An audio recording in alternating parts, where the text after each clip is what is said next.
Hello ஹாய்ஸ், இந்த வீடியோவில் இப்போ நீங்கள் என்ன பார்க்க போகிறீங்கன்னா பணியாரம் சுடுவது எப்படி. அதுக்கு முதல்ல நீங்கள் பச்சரிசியை எடுத்து தண்ணி ஊற்றி ஊற வச்சு தண்ணியை வடிகட்டிட வேண்டியதான். வடிகட்டி அதுக்கப்புறம் அள்ளி இந்த பாத்திரத்தில் வைக்கணும். அப்புறமா ஒரு மிக்ஸி ஜாரில் இந்த அரிசியை அள்ளி போட்டு மிக்ஸியில் 2 சுற்று சுற்றணும். அதாவது மாவு வச்சு சல்லடை வச்சு அரைக்கணும்.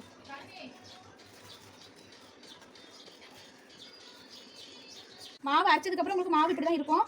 அந்த மாவு நீங்கள் என்ன செய்யணும்னா ஒரு பாத்திரத்தில் எடுத்து தட்டி நம்ம பணியாரத்துக்கு ரெடி பண்ண போகிறோம். நீங்கள் இந்த சர்க்கரையில் போட்டு தண்ணியை ஊற்றி கொஞ்சம் அந்த சர்க்கரை கரையிற வரைக்கும் நீங்கள் இதை கரண்டி வச்சு கிண்டிக்கிட்டே இருக்கணும்.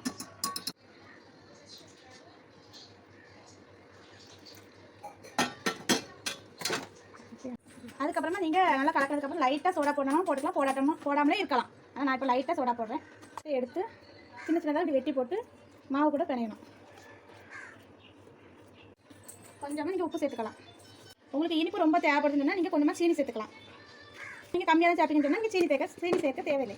அதுக்கப்புறம் நீங்கள் அந்த மாவை நல்லா எல்லாரும் நல்லா கலக்கி விட்டு ஒரு 2 மணி நேரம் அப்படியே மூடி வச்சிடணும். ஆனால் நான் இப்போ முட்டை சேர்க்க போகிறேன்.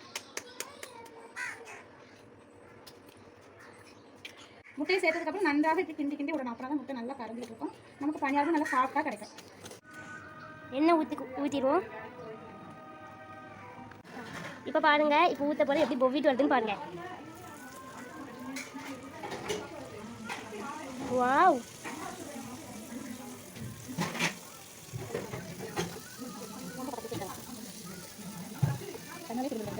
கண்ணாலே திரும்புது. இப்போ எல்லா மாவையும் நம்ம இப்படி ஊற்றி எடுத்துக்கலாம். பணியாரம் ரெடி ஆகிடும்.